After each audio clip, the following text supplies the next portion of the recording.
So it's my pleasure to present and moderate the second panel on the political economy of genocide and the obliteration of Gaza. We have a distinguished panel. The panelists that are in the room, we have Penny and Laura. Oh, we're back. David White, is he on? Is he on Zoom? He is? Should be. Okay. Well, we'll start with our first panelist.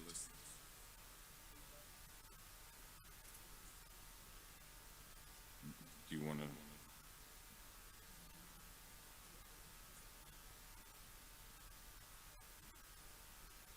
So our first topic will be the Nakba, liberation and decolonization through a political economic lens from 1948 to the Gaza genocide by Lara El-Borno. And Lara El-Borno is a Palestinian-American international lawyer and human rights advocate qualified in the U.S. and France. Lara, the floor is yours.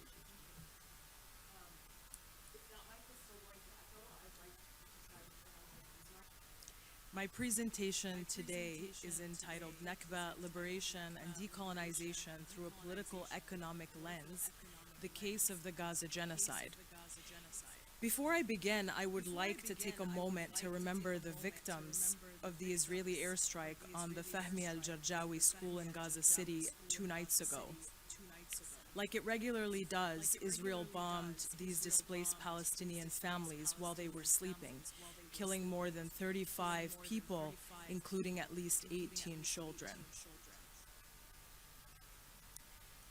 As Patrick Wolf observed, settler colonialism destroys to replace. Wolf illustrated this logic by citing Theodor Herzl, the founder of political Zionism, who wrote, "If I wish to substitute a new building for an old one, I must demolish before I construct."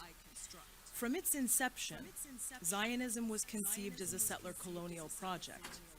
In 1895, Theodor Herzl penned a letter to Cecil Rhodes in his diaries, appealing to the imperialist and architect of British settler colonialism in Africa to support, quote, "something colonial in a colony to be founded in a piece of Asia Minor," in other words, Palestine. It was no secret that this something colonial would require force to bring about. In 1919, the King Crane Commission concluded that, quote, "no British officer consulted believed that the Zionist program could be carried out except by force of arms." In 1923, Jabotinsky openly admitted that Zionist colonization, even the most restricted, must either be terminated or carried out in defiance of the will of the native population. Between 1897 to 1947, with the support of the British Empire, the Zionist movement established the institutional architecture for its settler colonial project. It created organizations which attempted to acquire Palestinian land, coordinate Jewish-only immigration and settlement, fundraise globally, and promote exclusive Jewish labor policies. The formation of the Haganah in 1920 provided a paramilitary force capable of enforcing Zionist objectives through organized violence. During this period, the majority Palestinian population was denied comparable rights. In 1925, Zionist banker David Levinton argued that colonization of Palestine should take place using economic means, that is, the accumulation and control of land and capital by Jewish financial institutions and other enterprises. Levinton's approach would eventually prove insufficient, as by 1945, the Zionist movement had only succeeded in purchasing less than 6% of Palestinian land, and Jewish people remained a demographic minority, despite extensive efforts to finance and incentivize settlement. As Zionist leaders long recognized, the project to establish a Jewish majority state in Palestine would not be fulfilled without the mass forced displacement of Palestinians. Between 1947 to 1949, this objective was violently realized when Zionist paramilitary groups committed over 70 massacres, driving 80% of Palestinian society from 78% of Palestinian land upon which a self-proclaimed Jewish state was established. The settler regime's next major land grab came in 1967 with the beginning of the occupation in the remaining 22% of Palestine in the West Bank and Gaza. While the Palestinian experience under Zionist colonization varies in the type and scope of violence depending on geography, often described as different laboratories of oppression, Israel's treatment of Palestinians anywhere they are reflects a single objective: to privilege Jewish Israelis in the distribution of land and resources, and to ensure that the fewest possible Palestinians remain on their land. Therefore, that Israel would seek to ethnically cleanse Gaza is not surprising. The majority of Gaza's population are refugees or descendants of refugees expelled from their homes in 1948 and denied their right to return. For the Zionist movement, whose founding mythology rested on the fiction of a land without people for a people without a land, Gaza has long represented a political and demographic contradiction, a physical and proverbial thorn in its side, as the living reminder of the ongoing Nakba, which Israel denies, and the enduring Palestinian right of return, which Israel has spent decades attempting unsuccessfully to extinguish. We also know that successive Israeli governments have consistently framed Palestinians as a, quote, demographic threat, citing fears that the Palestinian population growth would surpass that of Jewish Israelis. By 2021, there were roughly 6.8 million Jewish Israelis and 6.8 million Palestinians living between the river and the sea, including 2.3 million Palestinians in the Gaza Strip alone. It's not difficult to understand why, absent mass displacement or extermination, the indigenous Palestinian population may have eventually outnumbered Jewish Israelis, thereby threatening the sustainability of the settler colonial regime.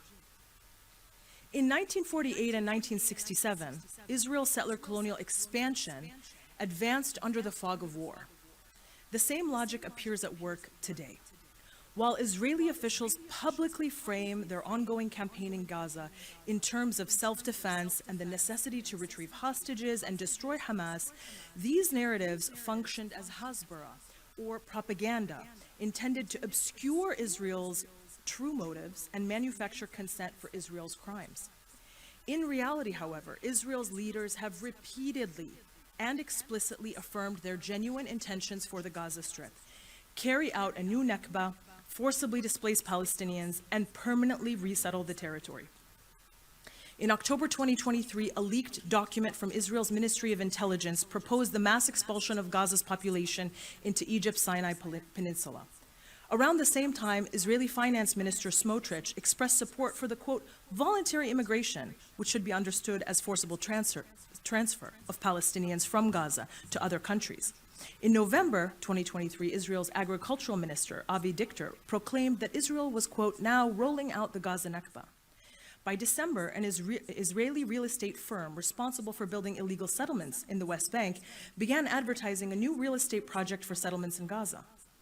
In January 2024, dozens of Knesset members organized a conference attended by thousands of Israelis devoted to planning Jewish settlement of Gaza. They even picked out the names of the new settlements, which were to replace the Palestinian cities.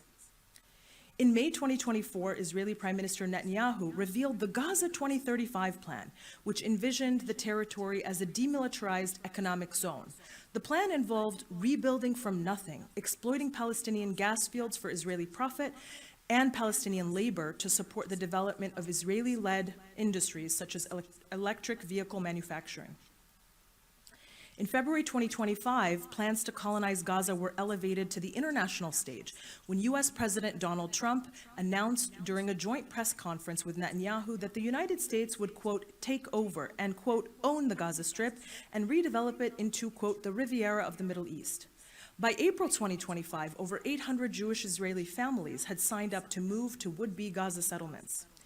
In May 2025, Netanyahu overtly declared for the first time since October 2023, Israel's intention to permanently, quote, control all of Gaza, adding that, quote, the war would only end on the condition of implementation of President Trump's, quote, revolutionary plan to depopulate Gaza.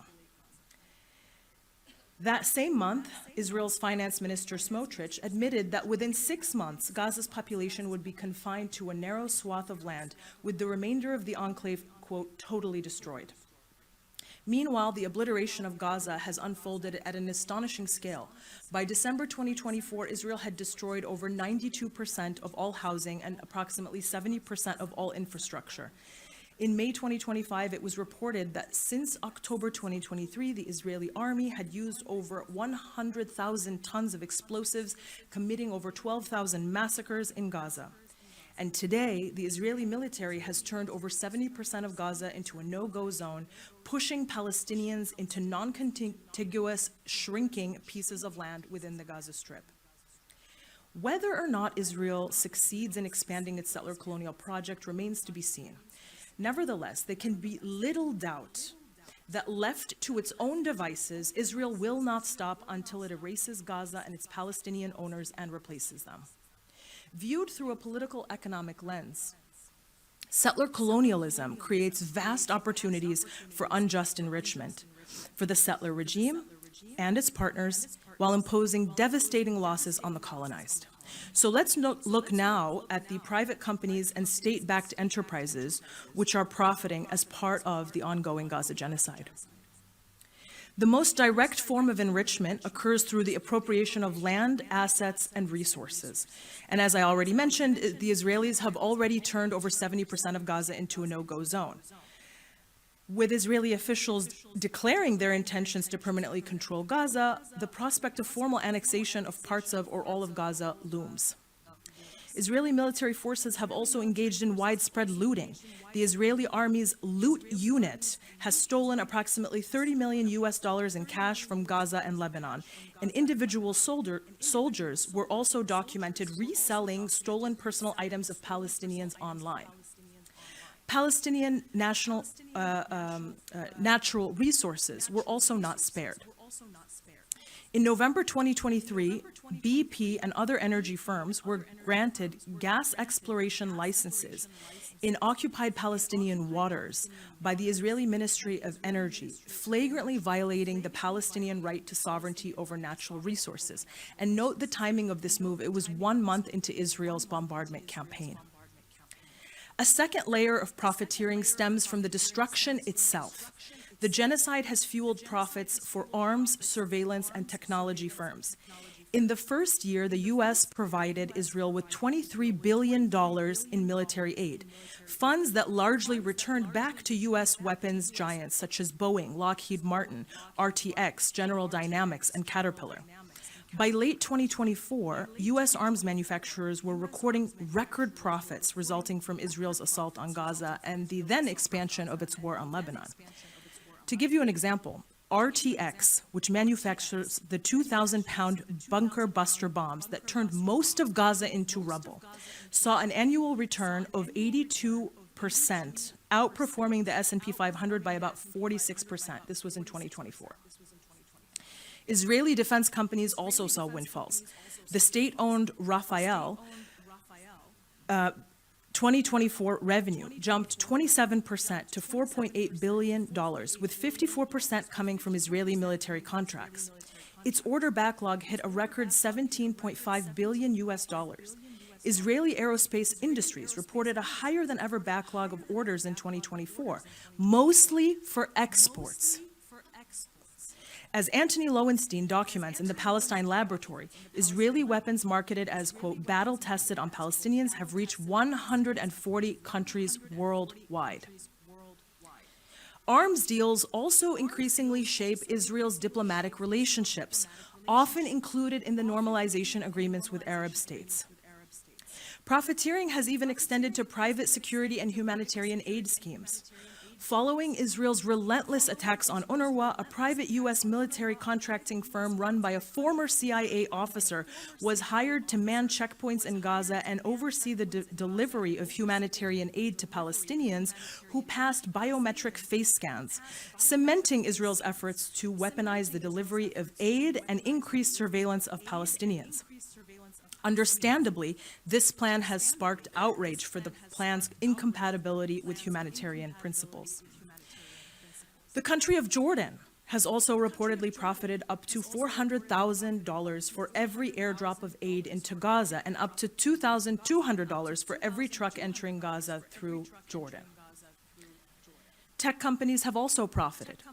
Google and Amazon's $1.2 billion U.S. cloud computing contract with the Israeli government Project Nimbus continues to provide surveillance and AI infrastructure for Israel's military.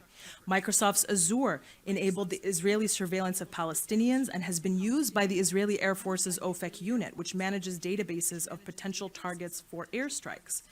In parallel, Palestinians seeking to flee the genocide through the Rafah crossing were charged between $5,000 and $10,000 a person by a private Egyptian firm, Hella, whose owner, business tycoon Ibrahim Al-Organi, made at least $2 million per day, earning a reported $118 million in a mere 3 months.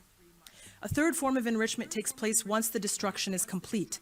At that point, reconstruction presents a new frontier for capital accumulation. The interests lining up there are clear. Construction, cement, steel, real estate, energy, security, technology, and investment firms all stand to profit from reconstruction. On the flip side, Palestinians experiencing this have been dealt a severe economic toll. A UN, EU, and World Bank report estimated reconstruction alone will require at least $53 billion.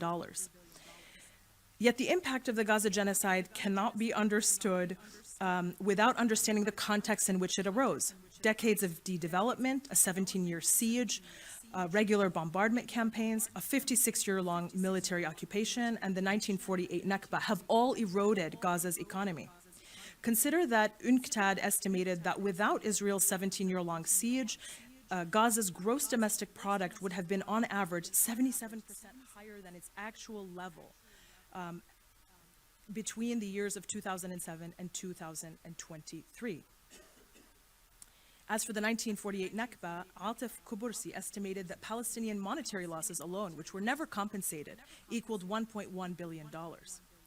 Nevertheless, the biggest barrier to Gaza's economic recovery is the ongoing genocide. Gaza can recover, but for this to happen, Israel must first and foremost cease its daily atrocities. As Dr. Fayez Abu Shamali, the former mayor of Khan Yunis, explained, do not believe those that say rebuilding Gaza will take 10 years or that rebuilding Gaza requires billions. This is an exaggeration meant to push people to leave the Gaza Strip and give people the impression that they will not be able to stay on this land. We, the people of Gaza, are capable of rebuilding it with any Arab assistance. The proof of this is the Khan Yunis municipality, which managed to restore the water supply, organize and clean the sewage networks, open the roads, and bring life back to Khan Yunis with nothing but a single old bulldozer. Through the efforts and determination of the people, we can rebuild Gaza. We are staying in Gaza and we will not leave this place. And I know I'm running short on time, so I'm going to close with just a thought for our audience. I really want to emphasize this point. As we discuss the genocide, it's very common to hear emphasis on the destruction of Gaza, and yes, this is true. But if we're only speaking about the destruction without emphasizing the capacity, the ability, and the will of the Palestinian people to remain on their land, their ingenuity, their brilliance, we may be doing more harm than good. It may lead some to conclude that Gaza is a lost cause, that nothing can be done. But there are still 2 million people in Gaza today, and they insist on living. And we must do everything within our power to ensure that they can remain on their land.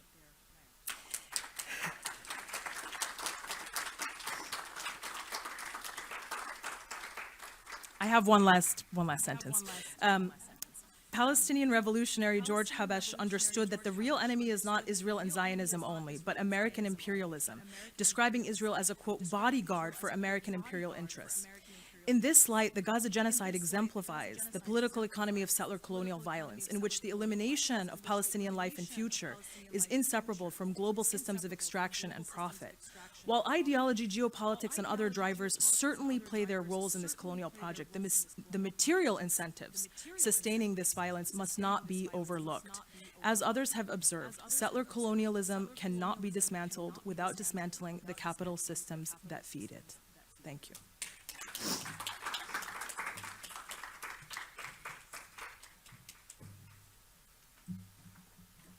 Thank you very much, Laura. Next, we're going to turn online. Hilal, are you there?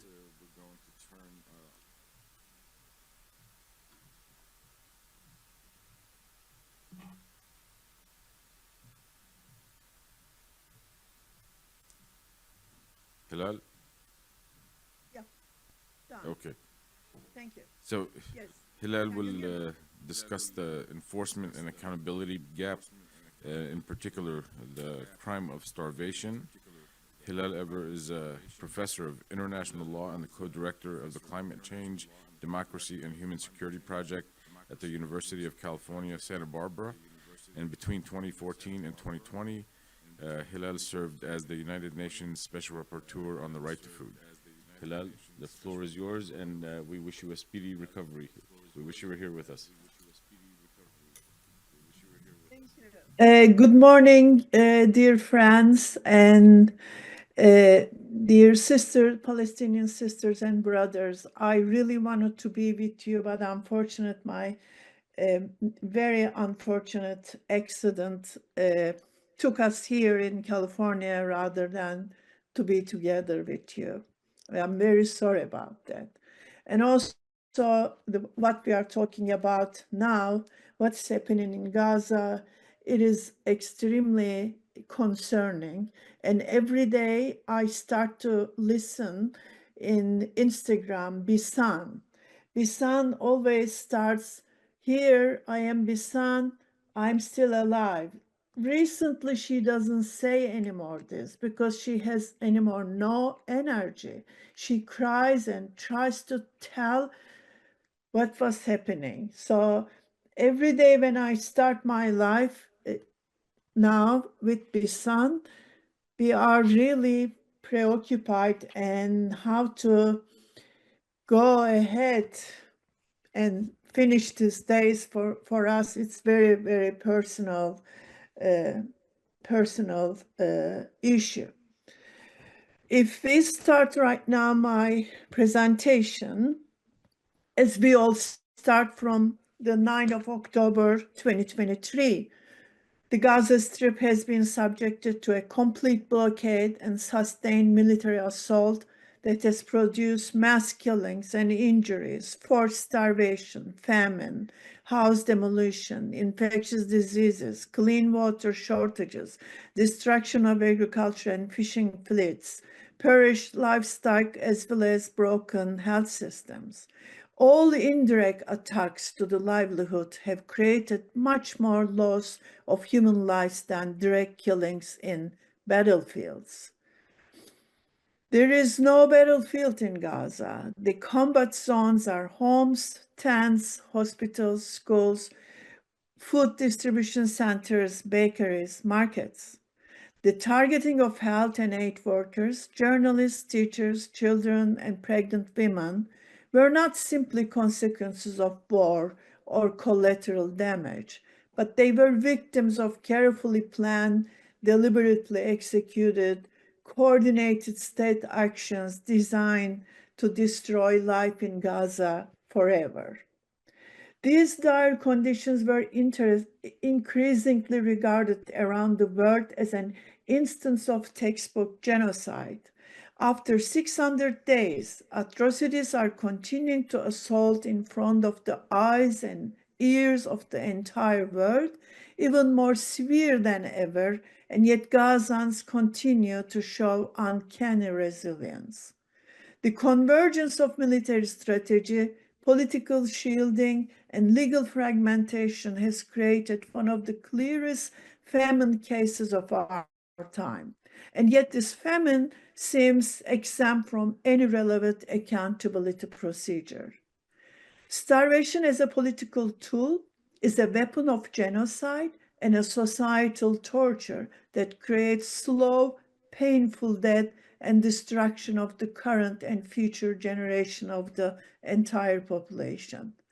Based on clear and multiple sources of evidences, famine in Gaza is both a prelude to and a component of genocide that has profound societal ramifications. Using hunger as a tactic of war is not unique to Israel. It is one of the oldest weapons of warfare, from ancient conflicts to modern wars. Yet it remains one of the least prosecuted war-related crimes in both national and international courts. Hunger-induced atrocities, such as those witnessed during the Cambodian and Bosnian genocides, have largely gone unprosecuted.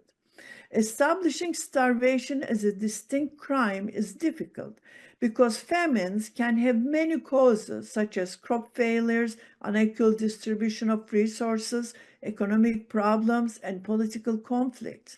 Also, hunger-related deaths are often attributed to infections and exhaustion, making it less convincing to blame starvation for many food-related deaths. The absence of convictions for starvation crimes under international law has resulted in the lack of precedent and impunity. Powerful states that have a lawmaking role in international level prefer to keep starvation crime rather obscure manner. They all used in the past in colonial and post-colonial setting and could be used in the future. However, never has this failure been more salient than in Gaza. Despite mounting evidence that starvation is being used by Israel many years as a method of occupation, oppression, and warfare against a besieged civilian population, accountability remains elusive, if not altogether absent. Gaza, in fact, exemplifies the broader structural and political barriers that make starvation a crime that is rarely, if ever, adjudicated. Unlike other starvation cases, such as Sudan, Gaza is fundamentally different. The siege is centralized, applicable to the whole of the Gaza Strip, state-led, and publicly well-documented. No escape, no exception. Israel controls every shekel, every sack of flour, every connection to the outside world. The UN Human Rights Council's Independent Commission of Inquiry report and several special rapporteurs have corroborated these findings, as well as reports from UN specialized bodies and respective international NGOs. Gaza's starvation and blockade has a long history. As we all know, during Israel's 17-year blockade of Gaza, it has researched how much food Gaza's residents need to survive at levels of bare subsistence. Israel even drafted a formula and put together caloric tables called Gaza Diet for this purpose. Israel entered the war with a vast amount of knowledge about the basic needs of Gaza's population and made a conscious choice to deny access to adequate supply of food and portable water. Average food availability in Gaza at best fall 1,400 calories per person per day, if it is positively thinking. Humanitarian ration is 2,100 calories. As a result, Gaza now globally a place where over 80% of the starving people are living there, which is an incredible statistic considering the tiny size and small population. A few months after the war began, mass starvation spread throughout the Gaza from north to the center and from center to the south. By December 23, When winter arrived, most Gazans were already living in tents or partly demolished buildings with no access to food, water, heating, cooking, and toilets. The UN coordinated famine review system we call integrated food security phase classification, which is IPC, and the FEWNET, the United States-based organization, both concluded famine was imminent. Actually, famine was there. Israel repeatedly denied starvation reports, and the US government blatantly ignored the dire warnings and the undeniable evidence. For a long time, almost all Western governments carefully ignored the words famine and genocide. The visibility of the crisis, the abundance of reliable evidence, plus the involvement of powerful actors makes starvation in Gaza both a test case of impunity for perpetrators and a tragic outlier with respect to international humanitarian law and morality. Accountability gaps and ongoing impunity in case of starvation crime has been widely discussed among international law scholars. However, until very recently, Gaza had never been cited as an example of siege starvation case when discussed criminality and impunity. This has to change. Famine never declared in Gaza Strip. The technical definition of famine itself carries political weight and implies legal and moral responsibility. The IPC, which I mentioned before, a globally recognized framework, defines famine based on specific three thresholds.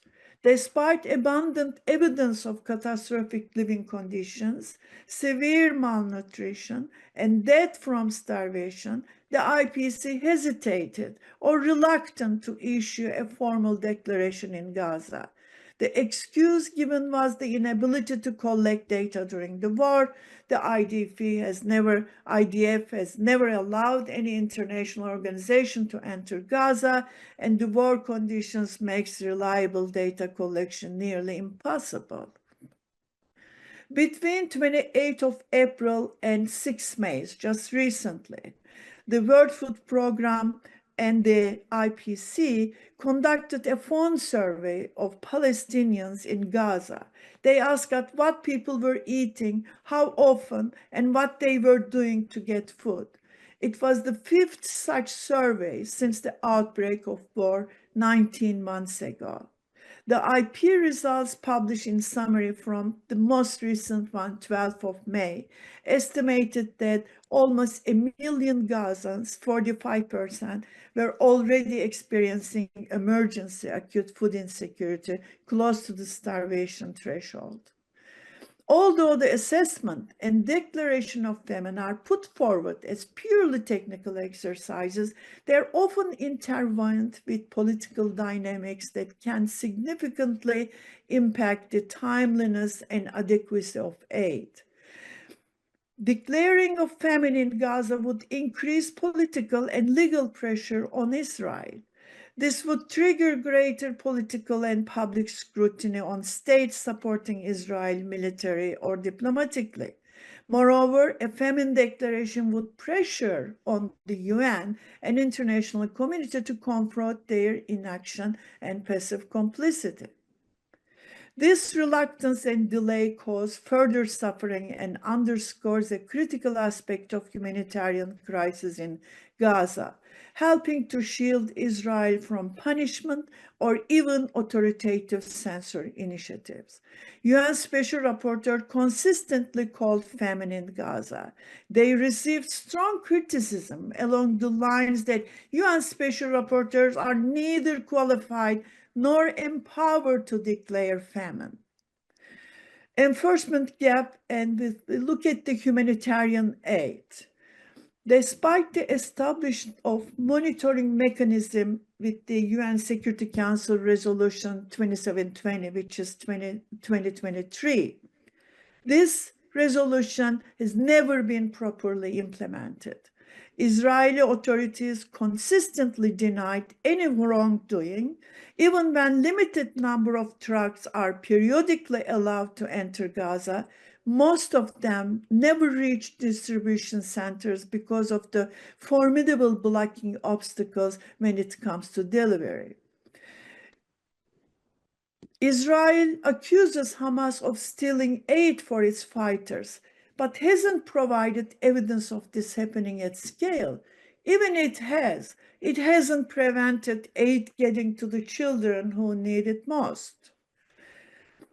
There are 3 humanitarian massacres happening in Gaza. We all know that, but the timing is very interesting. These are the revealing that attacking humanitarian aid was not only weapon of war, but also it functioned as an integral part of genocidal plan, as well as Israel's arrogant behavior. The first incident was the Floor Massacre, 29 February 2024, a day after the World Food Programme reported that more than 500,000 Palestinians were at risk of famine. Israeli forces opened fire with snipers while the Palestinians were seeking food from 8 trucks on the coastal Al-Rashid Street in Gaza City. At least 118 Palestinians were killed and 760 injured. Survivors described the massacre was an ambush. Second incident, 1 month after, the World Central Kitchen, as we all know, an international NGO aid convoy attack occurred on 1 April 2024, 3 days after an anonymous ICJ interim ruling included language suggesting the plausibility of genocide. This attack created international outcry as this NGO was a European and Israel's targets reached beyond the Palestinian aid workers because Europeans' lives were more important. Third incident, the US government, to avoid harsh criticism by the public, built a new temporary pier on the Gaza coast to facilitate transport of food aid. The multi-million-dollar pier closed within days due to bad weather, then reopened. On June 24, using US-built pier, Israeli soldiers infiltrated Nusayrat refugee camp, disguised in humanitarian aid trucks, killed more than 274 Palestinians, including 64 children, and injured over 700 more. It was a perfect scenario. The US paid for the pier, armed the Israeli forces, followed by offering diplomatic cover in the aftermath of the massacre. These 3 incidents were clear messages by Israel to the international community that no matter what international law principles obligated Israel, their behavior will not change, but on the contrary, it will be intensified. 3 months ago, on March 2nd, Israel refused to allow the entry into Gaza of a single truck of humanitarian aid or commercial goods, the longest period that Israel has imposed such a total blockade. Israeli Defense Minister Katz warned, gates of Gaza closed, gates of hell opens.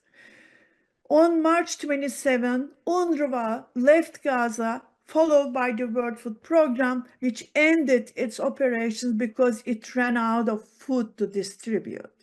Most recently, Israel and the US organized privatized humanitarian aid called Gaza Humanitarian Foundation as an alternative mechanism for aid delivery. However, this initiative has faced criticism and skepticism from established humanitarian organizations, and its director recently resigned today, actually, citing concerns over its independence. Even the director, which is part of the mercenary of the US and Israel. The UN refused to take part because the system fails to respect international law and humanitarian principles of humanity, impartiality, independence, and neutrality. Experts are suspicious about the cooperation between Israeli private business people, former CIA operatives, and anonymous donors. This is surveillance humanitarianism, the food targeting counterpart to the IDF algorithms that select whom to bomb. Attack on UNRWA was all known with everyone. This is the long-standing critical role that played in Gaza and all in the region. After October 7, Israel unleashed a vicious PR campaign equating UNRWA with Hamas and blamed the agency for promoting extremism and terrorism. The US, the agency's largest donor, cut its entire UNRWA contribution during the Trump presidency. In October 24, Israel's Knesset passed a law banning UNRWA from activity. On April 28, 2025, the ICJ listened to a variety of arguments supporting a UN General Assembly request for an advisory opinion on Israel's obligation to allow humanitarian assistance in Gaza and the West Bank. Israel boycotted the ICJ proceedings. 39 states made presentation in The Hague, along with Palestine, the UN, the Arab League, and the African Union. Only the US and Hungary supported the Israeli case. Israel's foreign minister, Gideon Sa'ar, called the ICJ anticipated response another shameful proceeding designed to delegitimizing his country, and branded the ICJ hearing as a circus. All these things, I think my time is completely ending. Concluding, I was talking about the double standard in ICC, ICJ, and other cases, but I think you all know, and when we have time, we can go more on that part. What is the conclusion?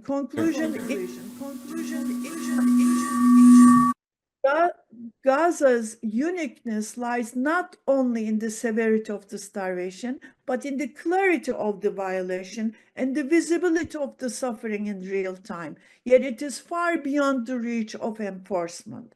It is the most visible starvation crime in modern times.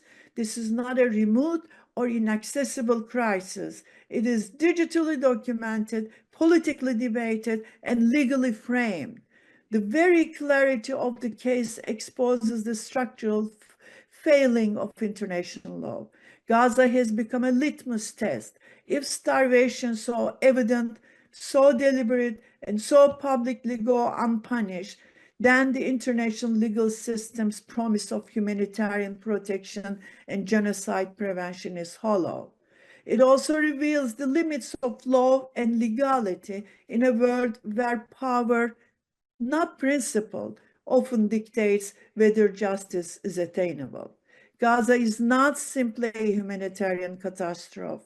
It's a legal and moral failure of the international community. It reveals the structural impunity embedded in the criminal law, the political economy of humanitarianism, and the selective invocation of human rights principles. In doing so, it offers a stark reflection on the limits of legality in the face of political power. Let's hope Gaza ends the long-standing impunity of the starvation crime for all. Thank you very much for listening to me. I'm Professor David White, and I'm a professor in the School of Law at Queen Mary University of London. This evidence is on ecocidal violence in Gaza and addresses the question, is it part of the genocide or is it a separate international crime? Well, first of all, the concept and term ecocide emerged in the context of the US anti-war and anti-imperialist movement, and it sought to describe the mode of warfare used by US forces in Vietnam that targeted the ecosystem as its modus operandi. And that modus operandi had two purposes. First, the removal of foliage, chemical clearing of dense forest areas to remove the visible obstacles from US surveillance and to make US ground operations easier by removing the Viet Cong's physical cover. Secondly, it eradicated the social base for any resistance or the capacity to exist outside US occupation. Mass defoliation forced people out of their homes to strategic hamlets, as the US military called them, settlements that could be more easily controlled and monitored. In his publication of a draft law of ecocide in 1973, Richard Falk launched a devastating critique of the demonic logic of counterinsurgency theory, stressing that the US's intention was to separate the people from the land by making the land uninhabitable, undermining any support at all for resistance. The evidence here set out here and in my written submission addresses the extent to which the destruction of ecosystems in the ongoing military attacks on Gaza or the ecocide can be regarded as an integral part of the genocide. As a point of departure, this presentation uses Part C of Article 2 of the Convention on the Prevention and Punishment of the Crime of Genocide as a point of orientation, i.e. the deliberate inflicting on the group conditions of life calculated to bring about its physical destruction in whole or in part. A number of provisions in the Geneva Conventions also refer to the prohibition of methods of warfare which are intended or may be expected to cause widespread long-term severe damage to the natural environment and attack civilians through the destruction of environmental infrastructure. This similar provision features in Article 8 of the Rome Statute of the International Criminal Court, although there is, of course, a get-out clause that environmental damage needs to be clearly excessive in relation to the concrete and direct overall military advantage anticipated, and this would most likely be argued by the Israeli state.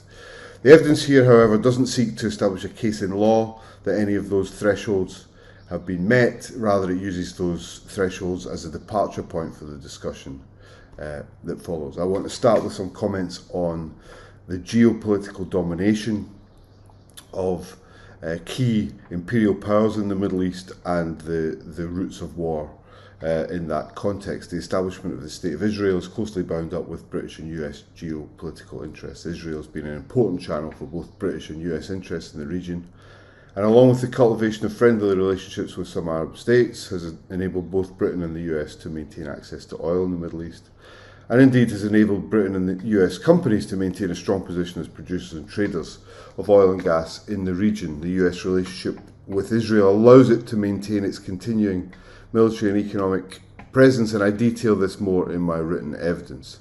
This is an entry point into understanding the war on Gaza as an ecocidal war. The war on Gaza can't be described as a war for oil per se, yet war here is only, and the vicious attacks on Gaza can only be sustained because the US is Israel's largest military ally, and this is due largely to the geopolitical motivation for the US to preserve its influence in the region. It is the imperial thirst for oil that is fueling the attack on Gaza.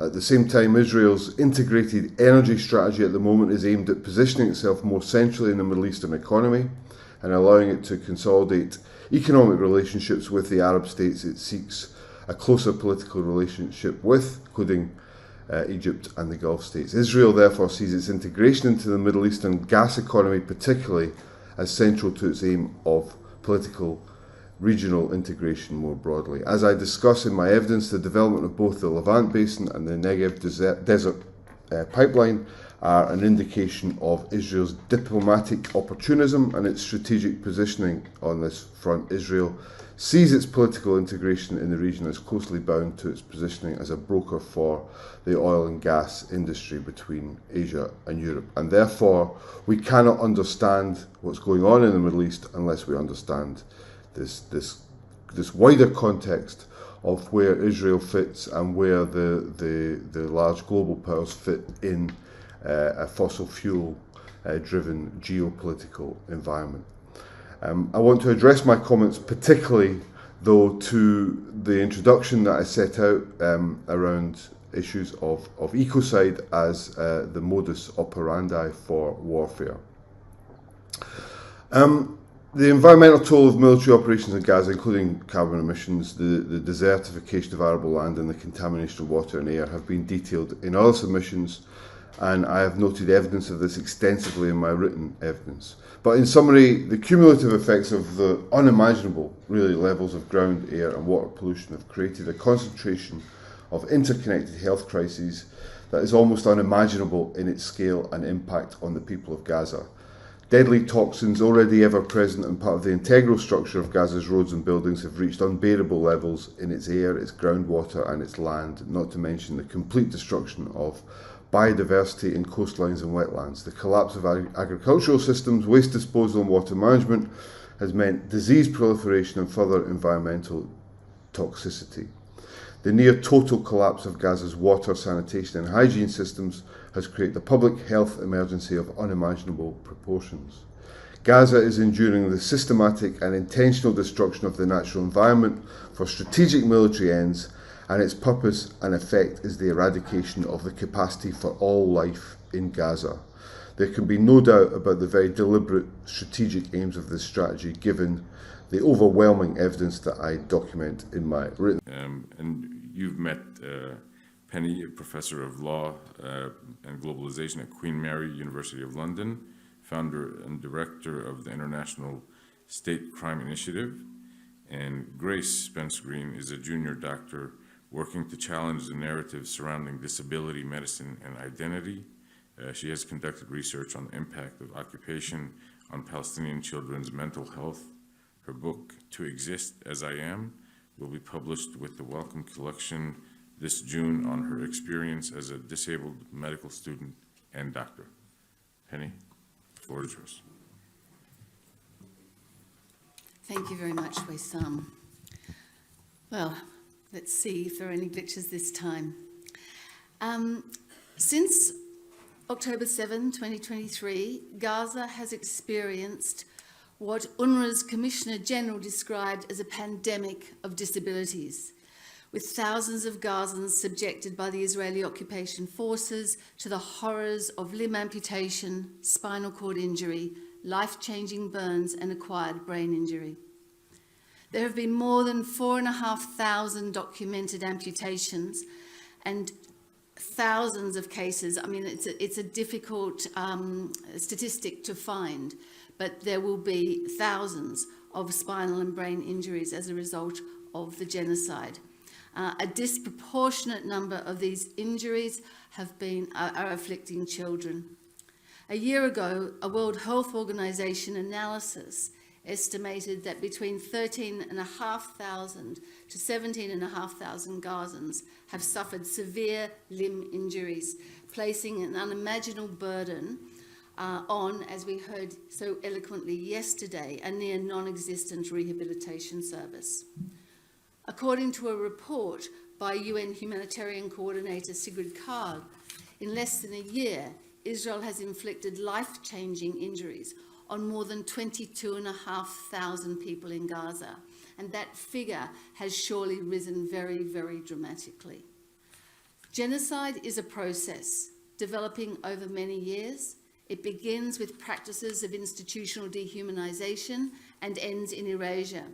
And throughout, it involves periodic massacres, practices of apartheid segregation, systematic weakening, and social reorganization.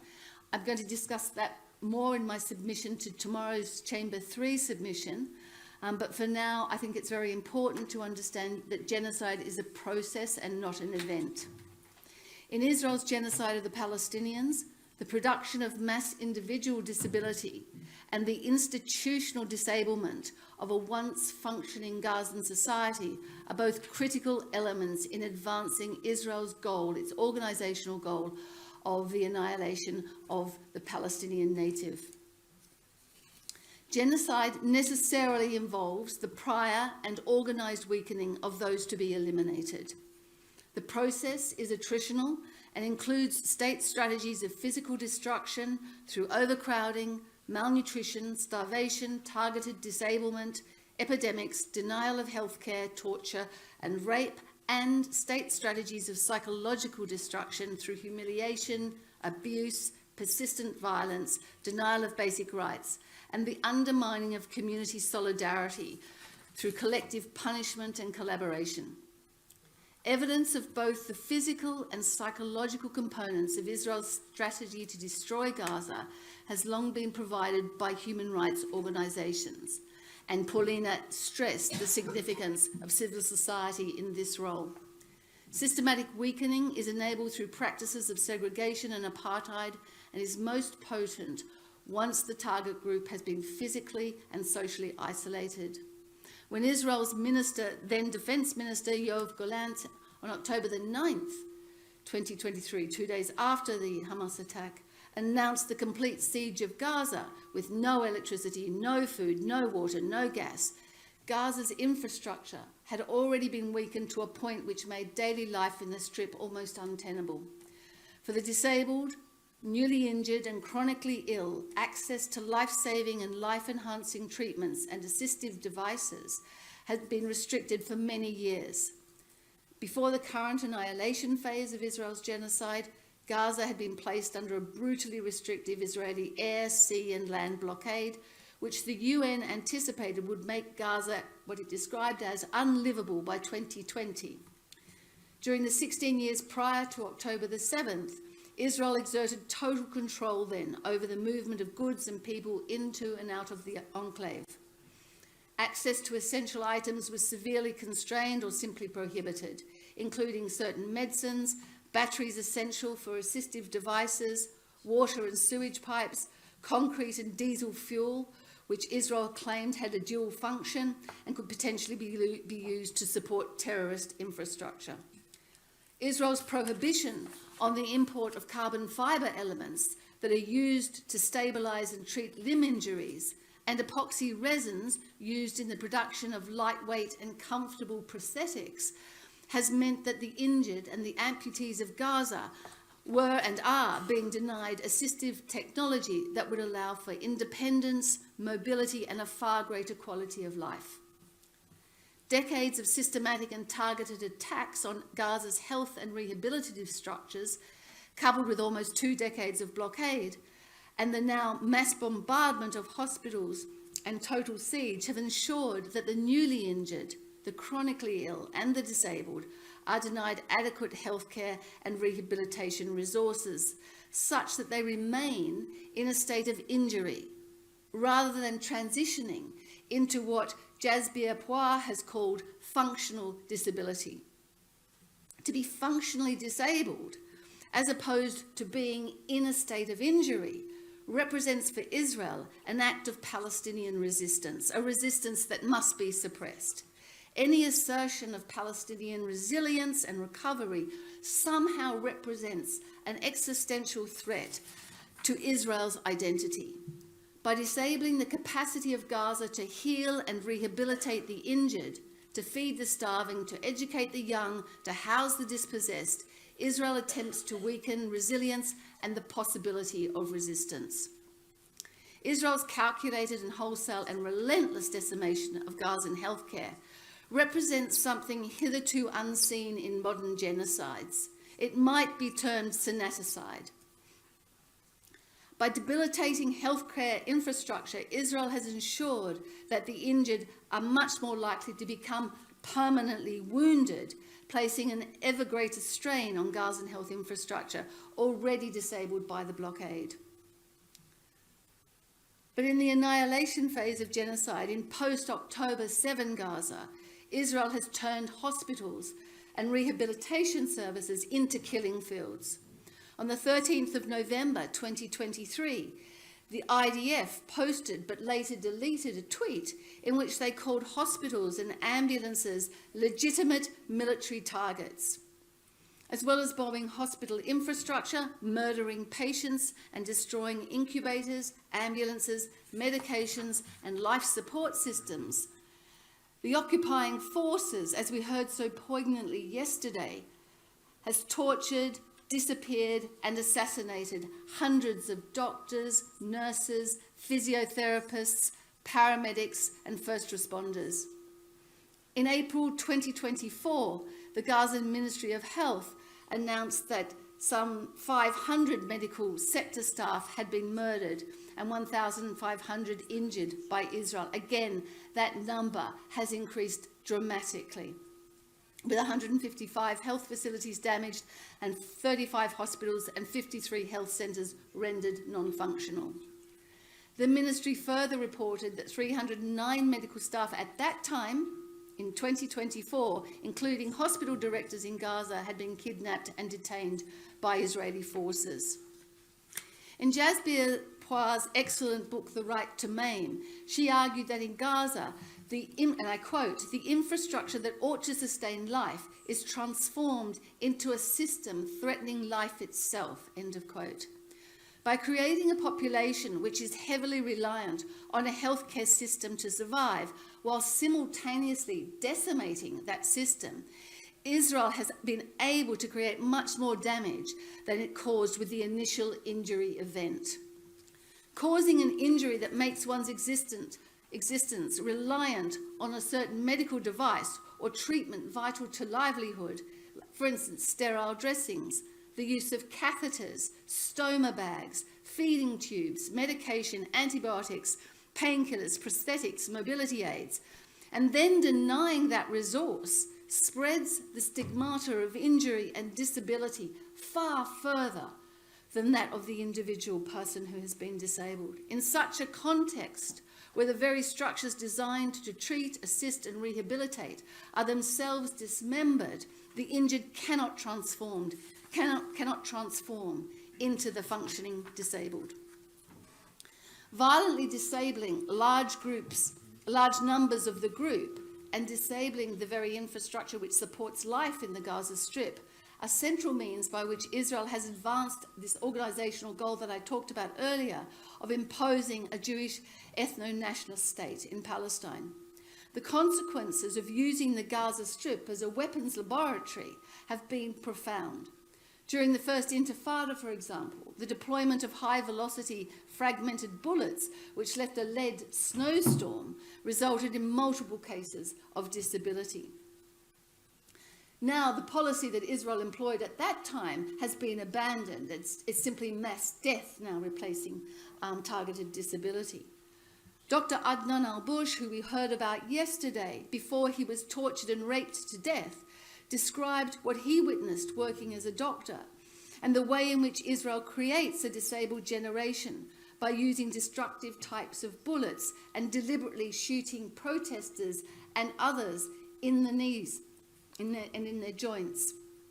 Hassan Abu Sita, a plastics and reconstructive surgeon who worked at Al-Shifa Hospital for 43 days, described in tweets the devastating impact of Israel's deployment of quadcopter drones with sniper guns. He said, "One night we had 30 injuries when they were sent to shoot at people trying to get to Al-Ahli Hospital." Reham Shaheen, a humanity and inclusion rehabilitation expert, suggests that the type of weapons used in Gaza mean that 70 to 80% of the people coming to hospital have been amputated or have spinal cord injuries. These particular injuries require immediate intensive care and rehabilitation and equipment provision. Spinal cord injury rehabilitation in the United Kingdom, for example, requires a minimum 3-month inpatient stay and the involvement of multiple different specialists for rehabilitation purposes.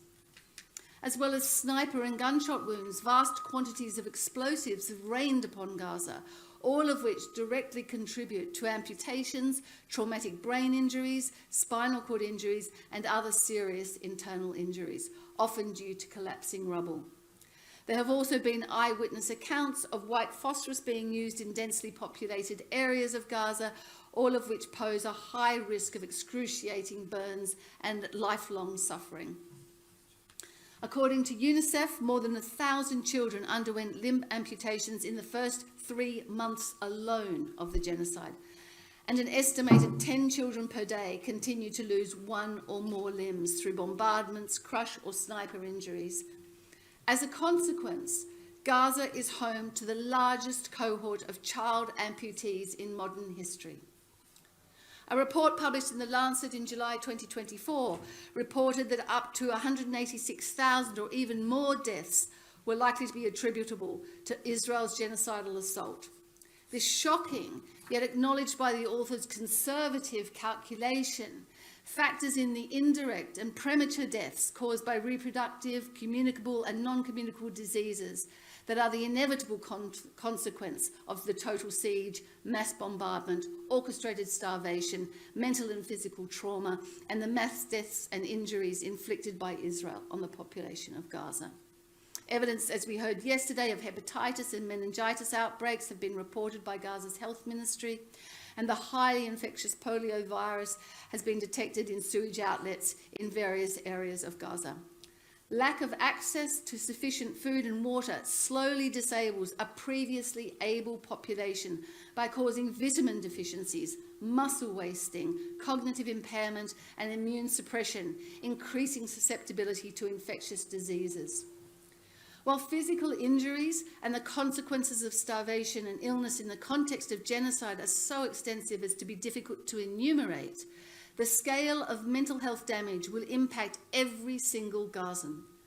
The first detailed report from Gaza on the genocide and mental health exposed what Victoria Britain has called an ocean of need. The scale of mental trauma and its attendant pathologies of PTSD, depression, anomie and more is incalculable. Nonetheless, the Gaza Community Mental Health Program anticipates that as the war continues, every child will need mental health support. And what of the previously disabled at a time of genocidal disablement? Haunting images of families impossibly pushing antiquated wheelchairs through rubble and destruction as bombs explode behind them. The starving child with cerebral palsy, Yazan El Kafane, staring pleadingly from a stretcher in Rafah's Abu Yusuf al-Najjar hospital. Noor al-Huda, an 11-year-old girl with cystic fibrosis, admitted to Kamal Adnan Hospital, suffering from malnutrition, dehydration and a lung infection. The deaf sisters, Iman and Abir, who cannot hear the bombs or the warnings of those around them. Or Mohammed Bar, with Down syndrome, who could not understand the murderous intent of Israeli soldiers as they invaded his home with their dog, who was eventually to murder him. These are the faces of disability in Israel's genocide. Evidence from other genocides, notably the Holocaust and Rwanda, suggests that some of the earliest and most damaging effects of genocide are likely to be felt by the existing disabled community.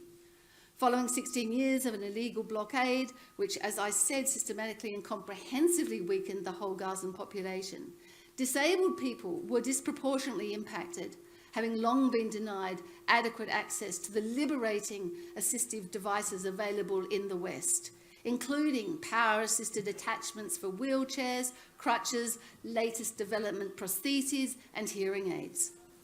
Gaza's disabled population face a host of extreme barriers as they experience the destruction of genocide through the lens of their own disability, in effect becoming doubly disabled. As Israeli bombs rain down on civilian homes and in the wake of the relentless stream of evacuation orders, the medical and physical assistive devices essential to health, well-being and ultimately life are frequently lost, left behind or destroyed in the chaos of terror and flight. The disabled become separated from their essential caregivers, a terrifying situation for people who rely on trained others for their most basic daily needs. Without catheters and other continence essentials, adaptive toilet seats, wheelchairs, prostheses, walking frames and other mobility equipment, hearing and sight aids, as well as life-saving medications, disabled people become dangerously vulnerable. For those members of that population relying on total parenteral nutrition, TPN, and other forms of medical tube feeding, the impact is equally devastating, immediately devastating. Electric wheelchairs and other assistive devices require a constant source of power. The siege renders these devices unusable, and the consequences can be devastating. As we heard yesterday, that Rafah is entirely without electricity. Without electricity, lifts don't function, rendering the many physically disabled who live above ground floor in Gaza's high-rise apartment blocks unable to evacuate. In an orphanage in northern Gaza, evacuation was an impossibility given the very high care needs of the 12 children who were disabled in its care. For those able to flee, leaving accessible homes and supportive devices for a future of uncertain inaccessibility imposes an added terror. Over 90% of the population of Gaza have been forced to flee their homes. I think it's 95% now, sometimes multiple times, and the tents and shelters to which they have fled are extremely inhospitable homes for those who require assistive devices, disabled toilets, medical mattresses and sterilised conditions. For the disabled whose mobility was impeded, death then becomes the most obvious consequence.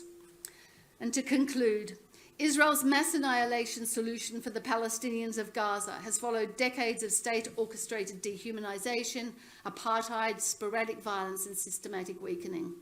The disablement of the Gaza Strip through bombardment, ground invasion and siege and starvation means that every single Gazan trapped within its narrow confines has effectively been disabled.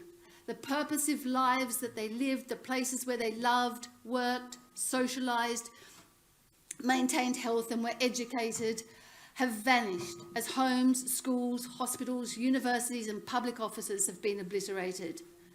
Through the wholesale sanaticide, Israel has ensured that death rather than functional disability now follows injury and trauma. Thank you.